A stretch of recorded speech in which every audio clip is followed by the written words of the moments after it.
Imagine living next to someone so entitled that they treat your property like it's their own personal domain.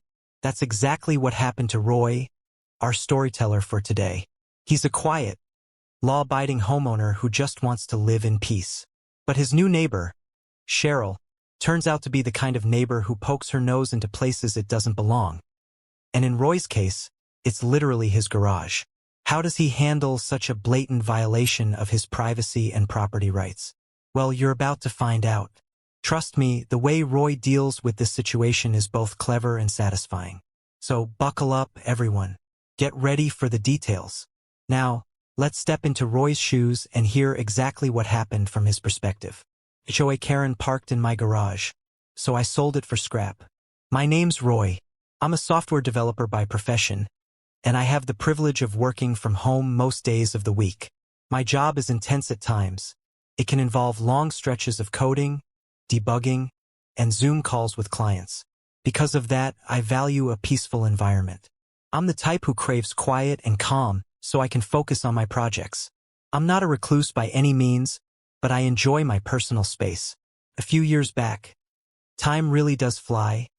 I bought my first home in a suburban neighborhood. From the outside, it's a perfectly ordinary place. Rows of neat houses, trimmed lawns, families walking dogs, kids playing ball in the street. The neighborhood is governed by a homeowners association, which maintains certain standards for how properties should look and function. Admittedly, I was a bit nervous about the HOA aspect because I've heard the stories. Petty rules, overbearing board members, and the occasional neighbor who uses the rulebook like a personal weapon. But the house I found was too good to pass up. The price was right, the location was perfect, and it had a detached garage that I envisioned converting into the ultimate office space. The garage conversion was a project I poured my heart into.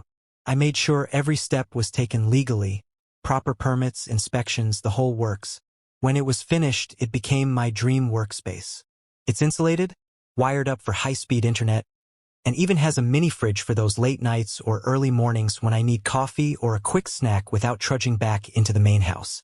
Sure, I lost the garage for parking my car, but I still have a decent driveway and a small carport on the side for sheltering my vehicle if it rains. In this particular area, snow is rare, so I figured a fully enclosed garage wasn't a necessity for me. My original plan was to keep to myself, do my work, occasionally wave to the neighbors, and respect the HOA rules so I wouldn't draw unwanted attention. For a while, it worked out exactly as I'd hoped.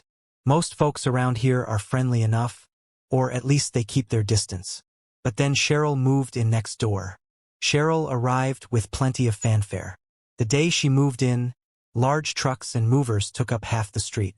She introduced herself to me by knocking on my door to complain about how my car was parked, even though it was perfectly within my own driveway. That was my first sign that she might be a little particular. Within her first few weeks in the neighborhood, Cheryl ran for a spot on the HOA board. Usually, new residents take time to settle in before they start joining committees and boards, but not Cheryl.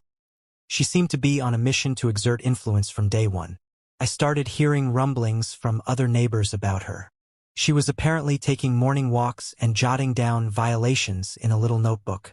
Rumor or not, it wasn't hard to believe once I got my first official complaint letter. It read something about my succulent garden not being approved vegetation under HOA guidelines. I'd carefully chosen succulents because they're low maintenance and drought tolerant, and I had seen others in the neighborhood with similar plants. Still, I received a formal notice. Then came another complaint. My garbage bin was left out too long after trash collection day. I'm usually diligent about rolling it back in, but sometimes work calls run late, or I forget for a few hours. Apparently, that was enough for a second warning. I tried to brush it off, figuring it was just Cheryl being overzealous. In reality, it started feeling less like simple rule enforcement and more like personal policing. I tried not to take it to heart.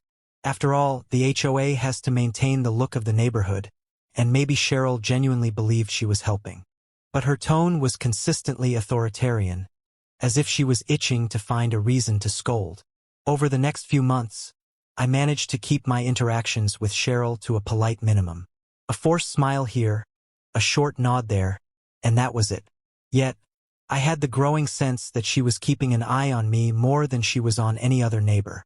I occasionally saw her peering over her fence at my yard, or walking by my driveway more than once when I had the carport door open. There was something unsettling in the way she observed me, like she was searching for the slightest transgression to pounce on. What bothered me the most wasn't the official letters or the quiet stares. It was the sense that my peace, a peace I'd worked hard to maintain, was being chipped away. I'd moved here for tranquility, especially because I worked from home. The idea of having an HOA that policed trivial matters was one thing, but having a neighbor who used the HOA as her personal enforcement tool was another entirely. Then came the day that changed everything. The day she parked her car in my carport without asking. It was a stormy afternoon, the kind where dark clouds roll in suddenly, and you can practically feel the electricity in the air. I'd been on an important Zoom call with a client discussing a big software rollout. My headphones were on, and I was trying to concentrate on the conversation. Between thunderclaps, I vaguely heard a car horn blaring, but I was in the middle of speaking, so I ignored it. When the meeting ended, I stepped outside to stretch my legs and see what the ruckus was. That's when I saw Cheryl's car, sitting under my carport as if it belonged there. She was leaning against the driver's side door, tapping on her phone. I walked toward her, and the moment she noticed me, she waved me over as if to say, "Finally, you came out." "Hey," I said, doing my best to keep my tone neutral. "Is everything okay?" She smiled a smile that didn't reach her eyes and responded, "Oh, I just needed a place to park because the street's flooding." Admittedly, there were some pretty big puddles forming along the curbs, but to me that was no reason to commandeer my carport. With measured politeness, I said, "I understand the weather is bad, but you really should have asked. This is private property, and it's for my car." Her demeanor changed in a blink. She went from politely dismissive to outright offended. "You don't own the rain," she snapped, her voice dripping with condescension. "It's an emergency situation, and the HOA rules allow for emergency measures." I was taken aback. I wasn't aware of any rule that says you can park in someone else's carport just because of a storm, I replied calmly, though my frustration was bubbling beneath the surface. She gave a shrug and said, "Well, we can talk about that at the next HOA meeting." Then she got into her car and reversed out, leaving me standing there in the drizzle, my heart thumping with annoyance. In the weeks that followed, a proposed new regulation circulated among the HOA members, a rule forcing homeowners to share parking during emergency weather conditions. The moment I saw it, I knew exactly who was behind the proposal. It listed reasons like public safety, flood avoidance, and other legal-sounding phrases that seemed carefully crafted to justify someone's personal convenience. I voiced my objection via email, stating that while I understood the need for cooperation among neighbors during truly dire situations, this rule was too vague and easily exploitable. My concern was obvious. It would give people like Cheryl carte blanche to decide what constituted an emergency. But by then, Cheryl had already rallied a few sympathizers who believed it was a good neighborly gesture. The rule passed by a narrow margin. That incident sowed a seed of distrust in me. If Cheryl had the audacity to park in my carport without asking, and then manipulate the HOA rules to validate her actions, what else was she willing to do? A few weeks after the carport fiasco, I had to run errands and ended up working from a coffee shop downtown for most of the day. By the time I returned home, I noticed something was off. The side door of my converted garage, my private office, was slightly ajar. My first thought was that I must have forgotten to lock it before I left, but that was unusual. I'm meticulous about home security. Cautiously, I approached and peeked inside. To my utter shock, there sat Cheryl's SUV, right there in my garage next to my desk and computer setup. My heart dropped. In that moment, 1,000 questions bounced around my head. Had she forced her way in? Had I left the code unchanged from before? Or was something more sinister going on? I found a small handwritten note taped to my office chair. It read, "Needed a place to park. The old code still worked. Hope you don't mind." No apology, no sense of wrongdoing, just an exclamation mark as if we were best friends sharing a garage. My mind raced. The old code had been something I'd shared with Cheryl months earlier for a one-time inspection of a minor construction detail. She'd asked to see how I'd installed the new insulation because she was considering a similar project for her house. I'd given her the keypad code because she'd said she wanted to check it quickly while I was out. I changed the code right after that, or so I thought. Yet, apparently, she'd either memorized or stored that code somewhere and noticed I hadn't updated it. I stood there, anger and disbelief swirling inside me. Who does that? The sense of violation was intense. This was my office, my personal workspace, not some communal area. She had no right, no permission to just waltz in and park her car. I went outside and double-checked the keypad. Sure enough, the digital lock was still set to the old code. My memory must have failed me when I thought I'd updated it. Immediately, I changed it then and there, punching in a new combination and testing it to make sure it worked. But first, I had to move her car. Given that her SUV was parked right in the center of my garage, I didn't feel comfortable driving it. Instead, I waited. And sure enough, Cheryl came strolling over about an hour later, wearing a casual smile like she was just dropping by a friend's house. "Hi, Roy," she greeted, voice unnervingly cheerful. "Is something wrong? I noticed you changed the code." I stared at her, taking a slow breath to remain composed. "Yes, I did. I came home and found your car in my garage. Again without my permission. This is a private space. You can't just park here whenever you feel like it." She laughed. "Relax. No harm done, right?" The weather was looking bad, and I thought, better safe than sorry. She moved towards the driver's seat as if she expected me to simply wave it off. I stood my ground. "Cheryl, this isn't a matter of weather or convenience. You trespassed on my property. Do you understand that? I want to make it crystal clear, this cannot happen again. If it does, I'll have to consider taking legal action." That's when she rolled her eyes, and her face twisted in annoyance. "Fine," she muttered. "I didn't think it was that big of a deal, but whatever. I'll move." Then she got into her SUV and drove away, leaving me seething. That night, I lay awake in bed. A million thoughts rushed through my mind. Was I dealing with a neighbor who simply had no boundaries? Or was there something more? Her casual attitude unsettled me. She'd practically laughed in my face when I mentioned the word trespassing. Despite my frustration, I tried to stay calm. I believed in following legal channels if necessary, and I suspected that if I tried to confront her with hostility, it would only escalate things further. Little did I know, her sense of entitlement was about to peak in the most audacious way possible. Not more than a week had passed since the garage incident.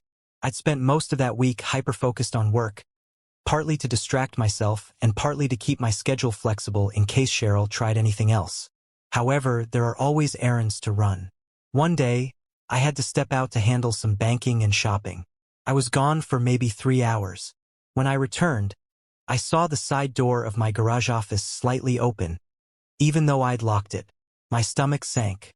This was déjà vu, but worse because I'd already changed the code. Panic set in for a second. Had she figured out my new code? I ran over, turned on the lights, and there it was. Her SUV, yet again, parked inside my garage. This time, no note, no friendly greeting. It was as if she assumed it was her personal storage space. I felt my blood boil. Every ounce of frustration from the past months converged in that moment. All the times she nitpicked about my succulents or trash bins, all the so-called emergency carport fiascos, and now, for the second time, she had brazenly used my private workspace. Something in me snapped, but instead of raging or yelling, I chose a different path. I remembered a story I'd heard once about someone towing away a car parked illegally, and it gave me an idea. What if Cheryl believed I'd actually sold her car for scrap? It sounded wild, but at this point, so was everything about this situation. If words and courtesy hadn't worked, maybe she needed a taste of her own medicine. A scenario where she'd feel the very real consequences of her disregard for other people's property. I called a friend of mine who runs a small towing and storage service. He owed me a favor from years back, so he was game to help. Within the hour, a tow truck arrived, quietly, as we didn't want to alert Cheryl. The driver carefully loaded Cheryl's SUV and took it to a secure lot several miles away. one that stored repossessed vehicles and sometimes scrapped ones. The cost came out of my own pocket, but in that moment it felt worth it. Then I waited. I sat in my house, working on my laptop, occasionally checking through the window for any signs of Cheryl. Sure enough, that evening, a loud banging rattled my front door. I opened it to find Cheryl, looking anxious and furious at the same time. Her words rushed out. "Where's my car? Did you move it again? I can't find it anywhere." I feigned a concerned frown. "Your car? Oh, you mean the one that was in my garage again?" She glared at me, hands planted firmly on her hips. "Yes. Where is it?" With the calmest voice I could muster, I said, "Well, you left it on my property without permission. As far as I could tell, it was abandoned. So I sold it for scrap." The look on her face was one I'll never forget. Pure shock, mingled with disbelief and outrage. She sputtered, "Why, you did what?" I put on an apologetic expression, even as my heart pounded from the adrenaline. "You seem to have no interest in respecting my property rights. I assumed you didn't want the vehicle anymore, so I took the liberty of selling it. Sorry if there was a misunderstanding." Her voice exploded into a shriek. "You can't do that. That's theft. I'm calling the police. You'll be in so much trouble." She waved her phone around as if brandishing a weapon. I kept my composure. "Go ahead and do what you have to do. But if you need the proof, I have security footage of you trespassing multiple times, ignoring my warnings. I also have the HOA letters from you complaining about ridiculous things, establishing a pattern of harassment." I let that last bit sink in, though I knew I might have been stretching the definition of harassment. Cheryl's face turned red. She unleashed a string of angry words. Some curses, some threats, some declarations that she knew the law better than I did. Finally, she stormed off. And that was it. I closed my door, my heart still hammering. I called my friend at the storage lot, confirming the SUV was safe and giving him a heads up that the next 24 hours could be eventful. He assured me that he would store the vehicle discreetly until I told him otherwise. Little did I know, the next confrontation would come not from Cheryl directly, but from her husband. It was about an hour after Cheryl's meltdown when another knock came at my door. My nerves were still on edge, so I looked through the peephole before opening. I recognized him. Cheryl's husband, a tall, broad-shouldered man I'd only seen in passing. He rarely seemed to be around. I assumed he traveled a lot or worked long hours. I cautiously opened the door. "Yes." He wasted no time. "Listen, you've messed with the wrong family," he snarled. His fists were clenched, and there was an unmistakable threat in his eyes. "Where's my wife's car?" I stood firmly on my porch, refusing to be intimidated. "It's not on your property, and that's all you need to know right now. If you've got a complaint, maybe we should settle this legally, because I'm done with these trespassing games." His cheeks puffed out in anger. "You think you can just take someone else's car? That's grand theft auto," he shouted, stepping forward as if to physically confront me. I didn't flinch. I kept my posture straight, meeting his gaze with unwavering calm. "Your wife parked that car in my garage multiple times without permission," I said, my voice measured. "I warned her. She ignored me. She left it there again, so I made a decision to remove it." He let out a scornful laugh. "You're going to regret this. We'll make sure of it." But there was something in his expression, maybe a flicker of doubt or a realization that they'd pushed me too far, that suggested he knew Cheryl was wrong. Perhaps he recognized that intimidation wouldn't magically fix their problem or rewrite the fact that Cheryl had repeatedly trespassed. After a tense standoff that felt like ages but was probably only seconds, he turned and left without another word. No police were called then, no further confrontation. I watched him march back to his house, slamming the door behind him. I exhaled a long breath and checked my phone. It was still early evening, but my nerves were shot, and I felt a wave of exhaustion wash over me. I wondered if I should call the police first or consult a lawyer. In the end, I decided to wait for Cheryl or her husband to make the next move. If they did call the police, I had footage plus every written warning I'd given. And if they decided to escalate with the HOA, so be it. At least this saga would be out in the open, and I could tell my side of the story. Days passed without any direct confrontation. No officers showed up at my door. No new letters arrived in my mailbox. But then an email notification landed in my inbox, announcing an emergency HOA meeting. The agenda was cryptic: important property dispute discussion. Attendance strongly advised. Everyone in the neighborhood knew it had something to do with Cheryl's dramatic claims. She'd likely painted me as a villain, accusing me of theft and harassment, and demanded immediate HOA intervention.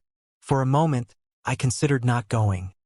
The whole ordeal felt petty and draining, but I knew I had to be there to defend myself and present the facts. So, on a bright Thursday evening, I arrived at the HOA meeting hall. It's a modest space usually used for casual gatherings or official HOA business. This time it was packed. Word had spread that something major had gone down between me and Cheryl. The air buzzed with curiosity and tension. I took a seat near the front, carrying a folder of documents. Security footage stills, printouts of my warnings to Cheryl, and copies of her frivolous complaints about my succulents and trash bins. My lawyer, a level-headed person I'd consulted earlier, joined me. He'd come to ensure that if things got heated or if legal threats were hurled my way, I'd have someone to back me up. Cheryl sat on the opposite side of the room, next to her husband, looking smug in an official HOA board seat. Her arms were crossed, her eyes glaring at me. Eventually, the board president called the meeting to order and, after some preliminary announcements, opened the floor to address the alleged theft of Cheryl's SUV. Cheryl didn't hesitate. She launched into a tirade, describing how I had maliciously and vindicatively seized her vehicle and caused her emotional distress. She pounded the table for emphasis and demanded the HOA remove me from the community or impose severe penalties. She even had a couple of supporters standing behind her, nodding along. Then it was my turn. I stepped up, feeling a rush of adrenaline but keeping my voice calm. I have documented proof that Cheryl trespassed on my property multiple times, against my explicit instructions. I also have an entire archive of notes and security camera footage showing that her SUV was parked in my private garage without permission. Not once, but twice. I held up the still shots taken from the security camera, a clear image of her vehicle pulling into my garage, the date stamps visible. A murmur rippled through the room. Then I took a small breath and turned to address the entire meeting. And as for selling her car for scrap, I paused for dramatic effect. I have a confession. I didn't actually sell it. I had it towed and stored. But I wanted Cheryl to see what it feels like when someone else takes over your property without your say-so. It wasn't theft. It was a demonstration of what repeated trespassing can lead to if someone decides to take matters into their own hands. You could have heard a pin drop. For a moment, Cheryl looked triumphant, as if she'd won by me admitting it wasn't actually sold. But the hush that followed told a different story. People realized exactly what I was pointing out. Cheryl had repeatedly crossed a legal and moral boundary, and my reaction, while extreme, highlighted the seriousness of her actions. Then the board asked me to play a few short clips from my security camera.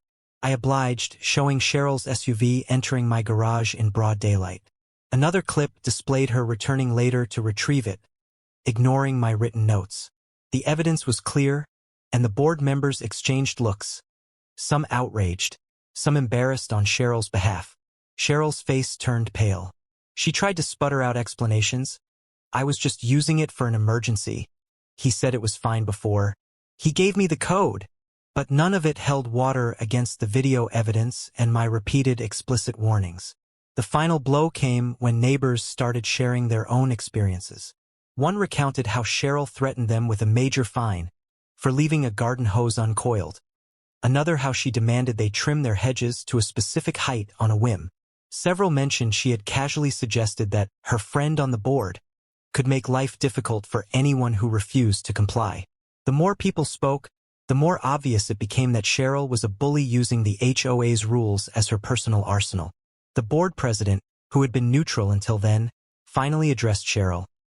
"We appreciate your previous service on the HOA board, but this behavior is unacceptable. Our community guidelines are here to protect the neighborhood, not to be misused for personal vendettas. Your actions, trespassing, intimidation, violate the very principles we stand for. Cheryl sat there, red-faced, as an emergency vote was called to remove her from the board immediately. Passed with a landslide majority. She tried to argue that I'd orchestrated a smear campaign, but the evidence was too damning. Once the meeting concluded, the tension in the room hung thick. I stayed behind to talk to a few neighbors who wanted more details. Many congratulated me for standing up for myself. Some, however, pulled me aside to voice their concern that my approach, pretending to sell her car, was risky. I acknowledged that it was a gamble, but one that I felt forced into. They nodded, understanding that I'd tried reason first, to no avail. In the days that followed, it was as if a dam had broken. People who had been too timid to speak up about Cheryl's overreach began reporting old stories and violations she had pinned on them. The HOA board, now free from her influence, promised a thorough review of its policies to ensure no one else could abuse the system as Cheryl had. They also made it clear that real emergencies, like serious flooding or natural disasters, might warrant shared resources, but it would involve direct communication and official guidelines, not random trespassing. Cheryl, on the other hand, kept a low profile. Her once frequent presence, inspecting lawns, peeking into windows, seemed to vanish overnight. I'd see her husband come and go, but not her. Rumor had it she was putting the house on the market. Indeed, not long after, a for sale sign appeared in front of their yard. A few neighbors said they saw prospective buyers touring the place, but Cheryl never accompanied them. I guess she was humiliated, too embarrassed to face the people she'd spent so long trying to dominate. A few weeks later, moving trucks arrived early in the morning. By midday, they were loaded and gone. I was in my garage office, finishing up some design work, when I heard a car door slam. I stepped out, partly from curiosity, partly from wanting closure. There was Cheryl standing by her car. She caught sight of me. For a moment, we locked eyes. Then she looked down, a look of defeat, or perhaps regret, flickering across her face. I gave a small nod, not in triumph, but in acknowledgement that this chapter was ending. She climbed into her car, and just like that, she drove away. With Cheryl gone, the neighborhood vibe shifted. A weight had been lifted off everyone's shoulders. The HOA took steps to ensure fairness. No more ambiguous rules that one person could manipulate. The new board even hosted a community potluck to foster a more neighborly spirit. I made sure to attend, partly to set an example that despite everything, I was invested in maintaining a positive relationship with everyone else. As for my garage office, I had the keypad changed twice for good measure, and added another layer of security with a motion detector. My next-door neighbors, the ones on the other side who had never given me any trouble, noticed the new devices and asked if everything was okay. I told them a bit of the story, and they shook their heads in disbelief at Cheryl's audacity. It's been months now, and life has mostly returned to normal. I no longer worry about stepping outside to find someone else's car in my workspace. My succulents are thriving. Turns out they're perfectly fine under updated HOA guidelines, especially now that no one's itching to use them as a reason to cause trouble. I still keep all my documentation from that ordeal, though. You never know when you might need proof that you were justified in taking action, especially when dealing with difficult neighbors. I learned a valuable lesson in boundary setting. Before, I might have let small things slide. Cheryl's condescending remarks, her random checks for violations, her sense of entitlement. But each time I tried to be polite, it only emboldened her more. Eventually, it took a drastic measure for her to realize that she couldn't walk all over me. It wasn't just about her car. It was about my right to feel safe and respected in my own home. And that's the story, guys. There's no denying it was a roller coaster. Starting with small aggravations like complaints over plants and garbage bins, all the way to someone brazenly letting themselves into a private garage. It's the kind of situation that makes you shake your head in disbelief. But, as we've all seen, things like this do happen in real life, especially when HOA rules can be interpreted in ways that allow for personal power plays. Now, here's my take on it. Roy handled the situation with a mix of patience, evidence gathering, and a dash of creativity. He didn't charge in yelling or start slinging threats. He documented everything. He tried being direct and civil, and only when that failed did he set up a scenario where Cheryl would truly understand the impact of her actions. Some might say his tactic was extreme, but in the end it worked. Cheryl was forced to confront the ramifications of treating someone else's property as her own. If you're facing a similar situation, remember this: document everything. Written complaints, photos, security footage, timestamps.